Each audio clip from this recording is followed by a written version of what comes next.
नमस्कार प्यारे बच्चों, आप सभी का बिडन एकेडमी भूचावास के इस ऑनलाइन प्लेटफॉर्म पे हार्दिक स्वागत है। और बच्चों, अपने लास्ट क्लास में बात कर रहे थे क्लास 12th बायोलॉजी की, और इसमें हमने चैप्टर स्टार्ट कर रखा था 5th अपना जो चैप्टर है। और इस चैप्टर की अगर बात करें तो वंशागति एवं विविधता के सिद्धांत, और पार्ट अपने 11th पढ़ लिया था और ये पार्ट अपने 12th है। और इसकी एक प्लेलिस्ट बनी हुई, इससे पहले वाली वीडियो नहीं देखे तो आप वहाँ पर जाकर पूरे वीडियो देख सकते हैं। अब पहले जो अपनी क्लास थी उसमें हमने लास्ट प्रायोगिक सत्यापन की बात कर रहे थे। प्रायोगिक सत्यापन अपने केवल थोड़े सा डिस्क्रिप्शन दे रखा है कि किसने किया था।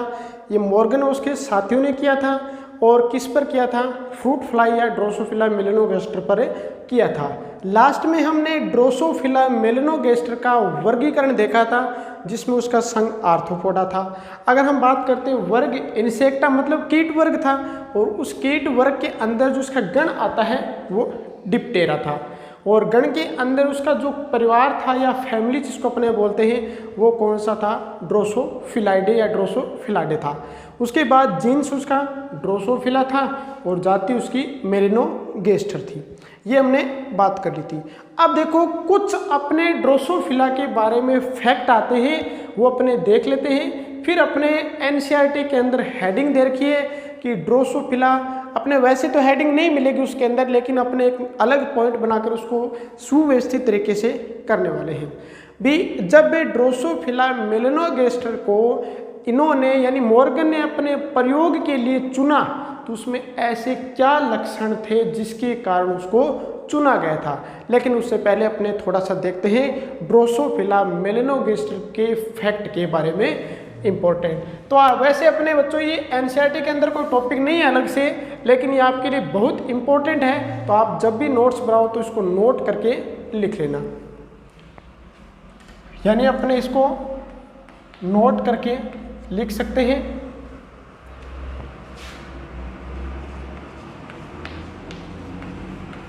ड्रोसोफिला मेलेनोगैस्टर से संबंधित तथ्य।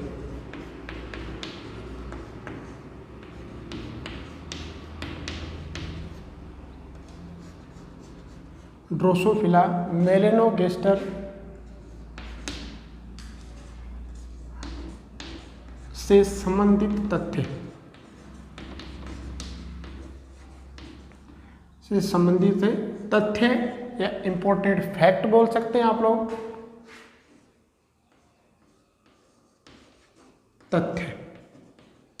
तथ्य यानी जिसको अपने बोलते हैं फैक्ट्स, इंपॉर्टेंट फैक्ट्स हैं ये। तो सबसे पहले बच्चों आपको ध्यान होना चाहिए कि जो ड्रोसोफिला मेलेनोगैस्टर, इसका वर्गीकरण तो हमने देख लिया, लेकिन आपको ये पता होना चाहिए कि जो ड्रोसोफिला है वो किस शब्द से बना है और किस भाषा के शब्द से बना है, और उसका शाब्दिक अर्थ क्या होता है। क्योंकि ये आपके बोर्ड एग्जाम में इसमें से शॉर्ट क्वेश्चन बन सकता है, नहीं बनता है तो आगे आपके बहुत इंपॉर्टेंट है, ये बहुत काम आएगा। तो अपने यहाँ पर फैक्ट नंबर 1 की बात करते हैं। तो कहीं आप देखोगे कि ये तो अपने सिलेबस में दिए ही नहीं है, फिर करवा रहे हैं, लेकिन बहुत इंपॉर्टेंट है। यहाँ पर अपने 5-7 लाइनें लिखनी है बस, ये फैक्ट इसके बारे में जो हमें पता होना चाहिए। सबसे पहले अपने बात करें तो ड्रोसोफिला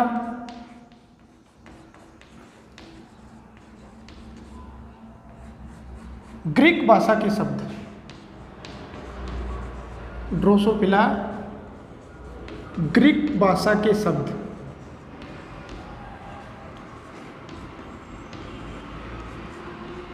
ड्रोसोफिला जो शब्द है, ये ड्रोसोफिला शब्द ग्रीक भाषा के शब्द या ग्रीक शब्द ड्रोसो से लिया गया है। ग्रीक शब्द कौन सा है बच्चों, ड्रोसो से लिया गया है, ड्रोसो से लिया गया है। अब ड्रोसो से लिया गया है, उसका कुछ ना कुछ क्या होगा बच्चों, शाब्दिक अर्थ भी होगा। जैसे हम देखते हैं साइंस किस भाषा का शब्द है, उसका शाब्दिक अर्थ भी देखते हैं। जैसे साइंस से सबसे बना है, साइकोलॉजी की बात करें तो साइको प्लस लोगोस से बना है। तो इस प्रकार ये भी किस भाषा से लिया गया है, ड्रोसोफिला ग्रीक भाषा के शब्द या ग्रीक भाषा के शब्द से लिया गया है। और ग्रीक भाषा के शब्द कौन से, ड्रोसो से लिया गया है, ड्रोसो से लिया गया है। जिसका जो शाब्दिक अर्थ होता है, जिसका शाब्दिक अर्थ, ड्रोसोफिला का अगर हम बात करें शाब्दिक अर्थ की, तो शाब्दिक अर्थ क्या होता है? ड्रोसो का शाब्दिक अर्थ होता है ओस को पसंद करने वाला, यानी जो अपनी ओस होती है, ओस को पसंद करना,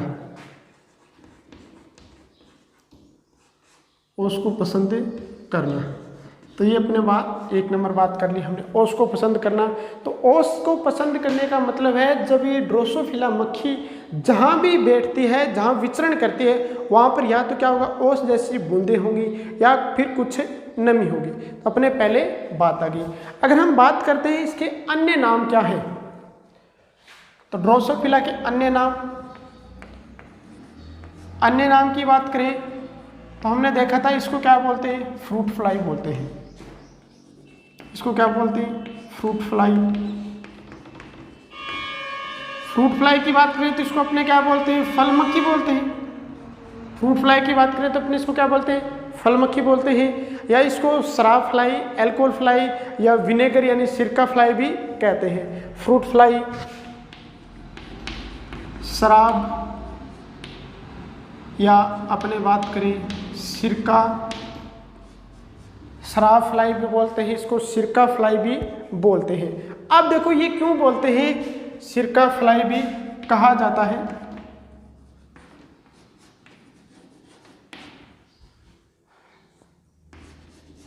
सिरका फ्लाई भी कहा जाता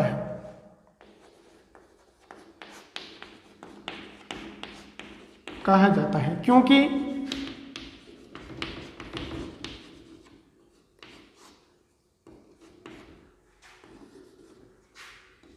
ये इन पदार्थों पर विचरण करती है। इन पदार्थों पर क्या करती है बच्चों? तो विचरण करती है या घूमती रहती है। इन पदार्थों पर विचरण करती है। अब जिस पदार्थ पर विचरण करेगी उसी के आधार पर इसका क्या दिया जाएगा? नाम दिया जाएगा। सामान्य नाम इसके, अगर वैज्ञानिक नाम की बात करें तो ड्रोसोफिला मेलेनोगास्टर है। ये अपने बात कर ली। अब अपने देखो इसमें गुणसूत्र कितने होते हैं। इसमें अगर हम गुणसूत्रों की बात करें तो इसमें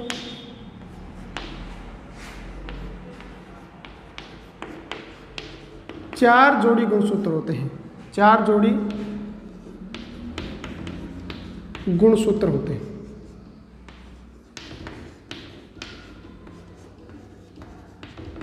इसमें क्या होते हैं? 4 जोड़ी गुणसूत्र होते हैं। अब अपने 4 जोड़ी गुणसूत्र की अगर बात करें तो इसमें जो पहला जोड़ी गुणसूत्र है वो तो लिंग गुणसूत्र होगा, और जो सेकंड, थर्ड, फोर्थ जोड़ी गुणसूत्र है वो क्या होगा? एलिंग गुणसूत्र होगा। यानी अपने बात करते हैं ये फर्स्ट पेयर हो गया, ये सेकंड पेयर हो गया, ये थर्ड पेयर हो गया, ये फोर्थ पेयर हो गया। तो इसका जो फर्स्ट जोड़ी गुणसूत्र है ये तो क्या कहलाता है? लिंग गुणसूत्र। लिंग गुणसूत्र, ठीक है। और ये दूसरा, तीसरा और चौथा ये क्या होते हैं इसके? एलिंग गुणसूत्र। एलिंग गुणसूत्र। तो फर्स्ट जोड़ी कौन सा? लिंग गुणसूत्र। सेकंड, थर्ड, फोर्थ कौन सा? एलिंग गुणसूत्र। अब नेक्स्ट पॉइंट की बात करें तो मानव के और इस ड्रोसोफिला के अपने बात करें तो लगभग 60% जीने मिलते हैं। ये भी इंपॉर्टेंट फैक्ट है, ये भी बहुत महत्वपूर्ण फैक्ट है। ड्रोसोफिला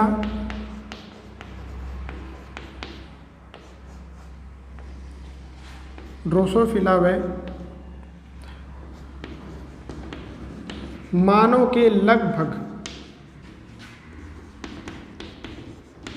60%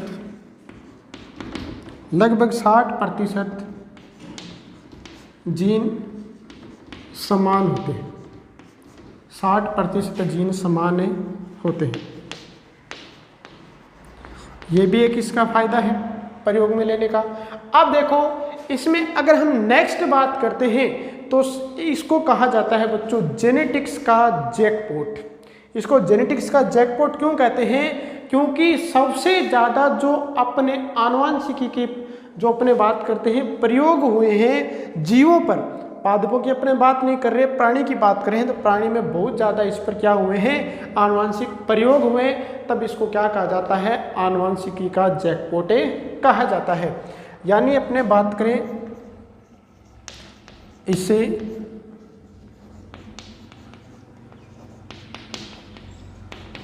आनुवंशिकी का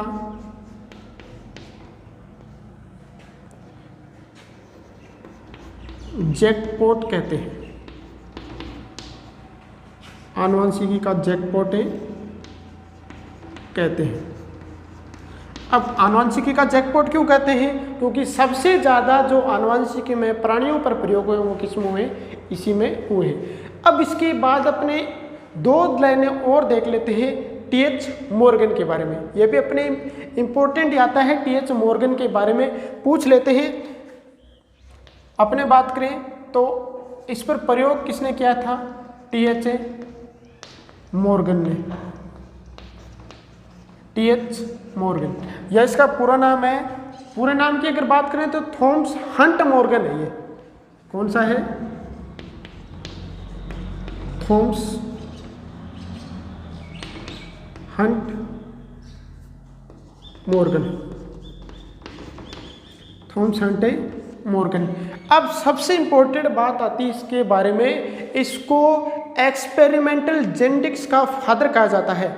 यानी एक्सपेरिमेंटल जेनेटिक्स का फादर कौन कहलाता है? टी.एच. मॉर्गन कहलाता है। यानी इसके बारे में सबसे इंपॉर्टेंट जो बात है वो क्या है? प्रयोगात्मक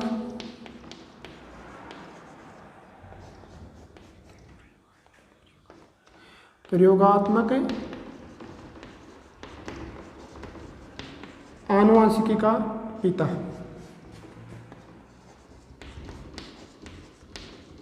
प्रयोगात्मक आनुवंशिकी का पिता कौन कहलाता है? Thomas Hunt Morgan. इंग्लिश में बात करें तो एक्सपेरिमेंटल जेनेटिक्स का फादर कौन है? Thomas Hunt Morgan. ये कहाँ का निवासी था? अमेरिका का।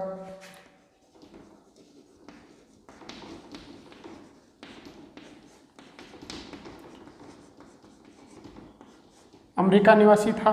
अब देखो इसके बाद में नेक्स्ट अपने बात करते हैं तो इसने प्रयोग जो किया था वो किस पर किया था? वंशागति के गुणसूत्रों के योगदान। यानी वंशागति में जीन जिस प्रकार महत्वपूर्ण होते हैं, मेंडल ने तो क्या बताया था? वंशागति में जीनों की महत्वपूर्ण भूमिका बताई थी। लेकिन बाद में जो प्रयोग हुए मेंडल के बाद, जिसमें थॉमस टी.एच. मॉर्गन का भी अपने प्रयोग आता है ड्रोसोफिला मेलनोगास्टर पर, तो इसने क्या बताया कि जब वंशागति होती है वो जीन के द्वारा भी होती है और गुणसूत्रों के द्वारा भी होती है। और इनका जो कार्य क्षेत्र था, यानी कार्य क्षेत्र की बात करें अपने, कार्य क्षेत्र, तो वैसे अगर हम बात करते हैं तो कार्य क्षेत्र इसका फिजियोलॉजी आता है और मेडिसिन आता है। एम्ब्रियोलॉजी में भी इसने कार्य किया और जेनेटिक्स पर तो सबसे ज़्यादा कार्य किया। कार्य क्षेत्र की बात करें तो मेडिसिन आता है, मेडिसिन कार्य की यानी फिजियोलॉजी, जेनेटिक्स,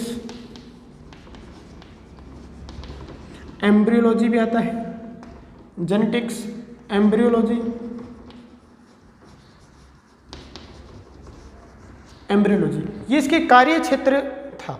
यानी इसमें लगभग अपने बात करें तो सबसे ज़्यादा इसने कार्य किस पे किया था? ये अपने बात करें तो मेडिसिन के क्षेत्र में, कार्य के क्षेत्र में, जेनेटिक्स के क्षेत्र में, और जेनेटिक्स के क्षेत्र में बहुत ज़्यादा प्रयोग किए थे, इसलिए इसको क्या कहा जाता है? और प्रयोगात्मक आनुवंशिकी का पिता भी कहा जाता है। अब देखो इसको 1933 में नोबेल पुरस्कार मिला था, और किस लिए मिला था? वंशागति में गुणसूत्रों के योगदान के कारण।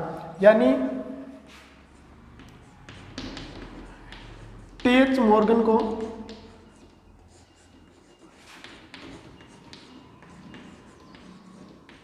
उन्नीस सौ 1933 में, टी.एच. मॉर्गन अपने फुल फॉर्म बात कर चुके हैं, थॉमस हंट मॉर्गन, या डायरेक्ट आपको मॉर्गन लिखा मिलता है। 1933 में नोबेल पुरस्कार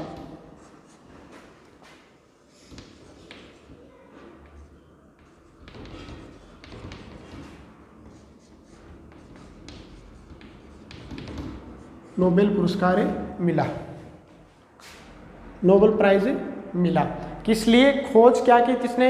वंशागति में गुणसूत्रों के योगदान के लिए। यानी बात करें खोज,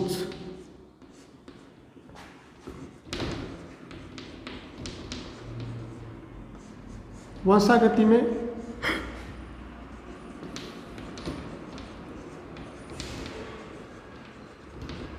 गुणसूत्रों के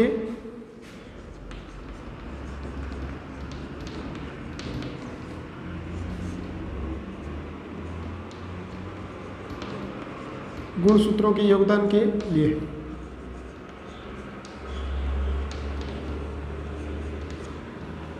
ये इसके फैक्ट हो गए, ड्रोसोफिला के बारे में फैक्ट हो गए और टीएच मॉर्गन के बारे में कुछ सामान्य जानकारी होगी। अब आता है अपना इम्पोर्टेंट टॉपिक, कौन सा है?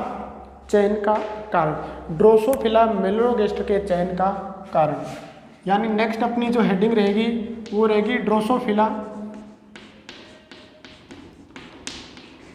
मेलनोगास्टर के चयन का कारण।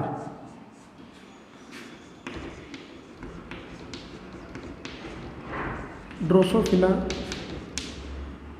मेलनोगास्टर के चयन का कारण।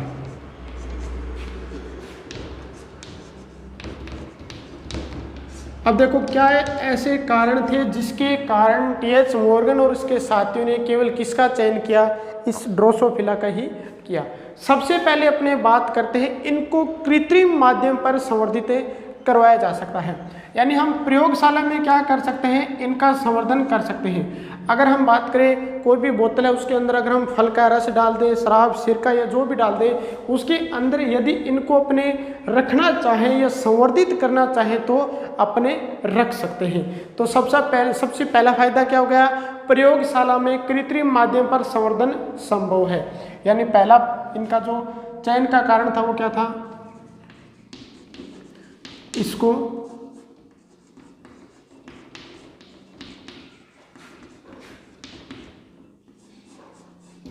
प्रयोगशाला में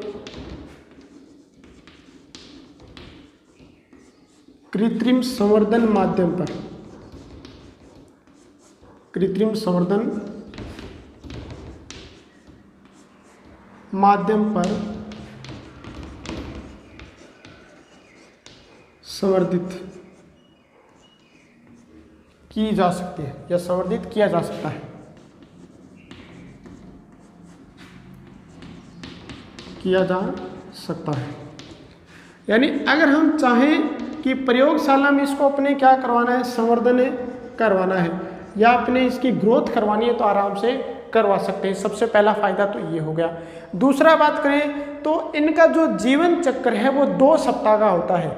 यानी अपने बात करें 2 सप्ताह के अंदर लगभग 14 दिन के अंदर ये जन्म होता है। इनका जन्म के बाद वयस्क होती है, उसके बाद तुरंत मर भी जाती है। यानी 14 सप्ताह में इनका जीवन चक्र पूर्ण हो जाता है। यानी 1 महीने में अगर हम लगभग बात करें तो इसकी 2 से 2.5 पीढ़ियों का अध्ययन आराम से किया जा सकता है। तो दूसरा इसका बेनिफिट हो गया, इनका जीवन चक्र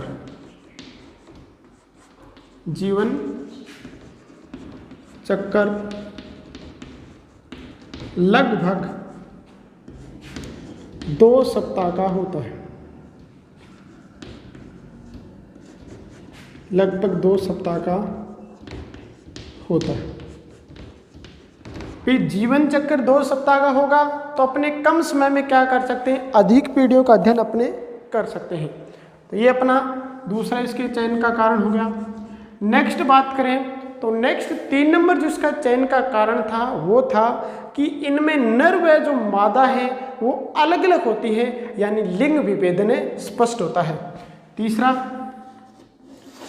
तीसरे की अगर बात करते हैं तो इनमें लिंग विभेदन स्पष्ट होता है।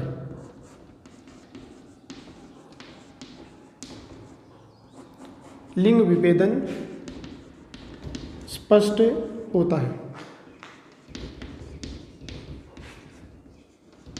लिंग विभेदन स्पष्ट होता है अर्थात नर क्या होता है? आकार में छोटा होता है, अर्थात नर व मादा। मादा कैसी होती है? आकार में बड़ी होती है। नर व मादा आसानी से पहचाने जा सकते हैं, आसानी से पहचाने जा सकते हैं, आसानी से पहचाने जा सकते हैं।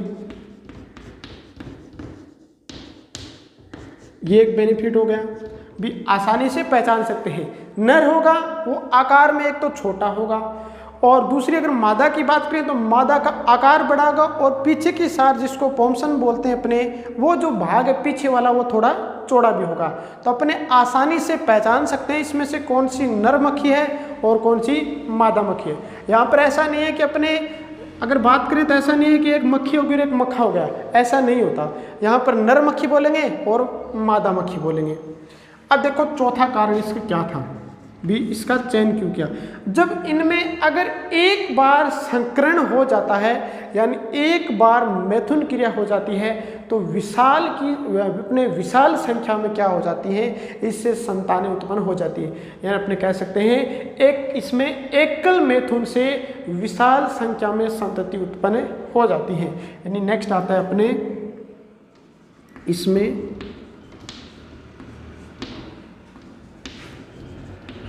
एकल मैथुन से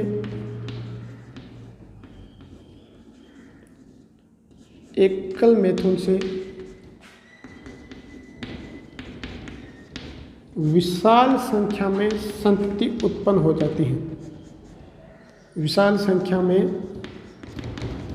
संतति उत्पन्न होती है, विशाल संख्या में क्या होती है, संतति उत्पन्न होती है। ये बेनिफिट हो गया। एक सबसे ज़्यादा बेनिफिट होता है कि इसमें जो आनुवांशिक लक्षण है ना, वो आनुवांशिक लक्षण स्पष्ट होते हैं और आनुवांशिक विविधताएं भी बहुत अधिक होती हैं, जिसके कारण हम जो सामान्य माइक्रोस्कोप है उससे आसानी से क्या कर सकते हैं, इसका अध्ययन कर सकते हैं। तो ये एक बेनिफिट ये भी हो गया। ये 5 नंबर बेनिफिट की अगर बात करें तो इसमें आनुवंशिक विविधताएं, इसमें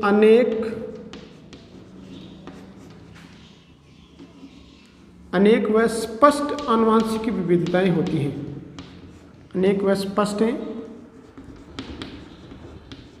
आनुवंशिक विविधताएं होती हैं।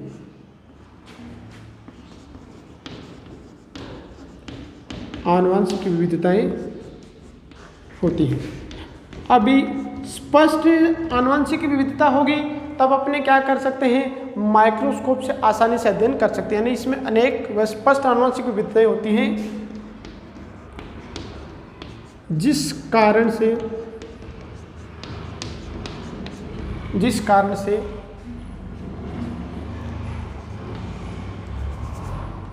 सामान्य माइक्रोस्कोप से, जिस कारण से सामान्य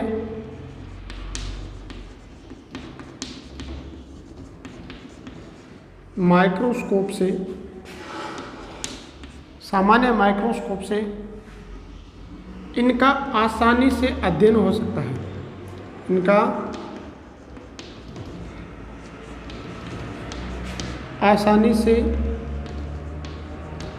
अध्ययन हो सकता है।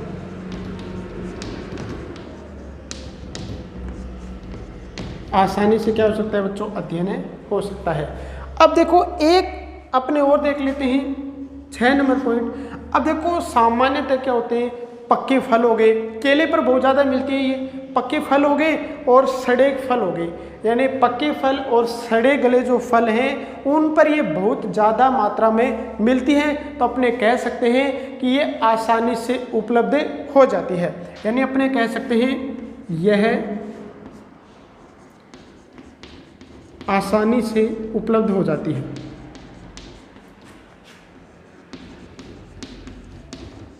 आसानी से क्या हो जाती है, उपलब्ध हो जाती है।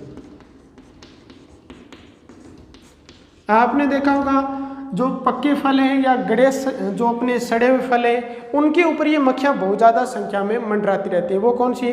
फ्रूट फ्लाई या फिर अपने विनेगर फ्लाई, सिरका फ्लाई जिसको बोलते हैं, शराब फ्लाई जिसको बोलते हैं, वो सामान्यतः विचरण करती है।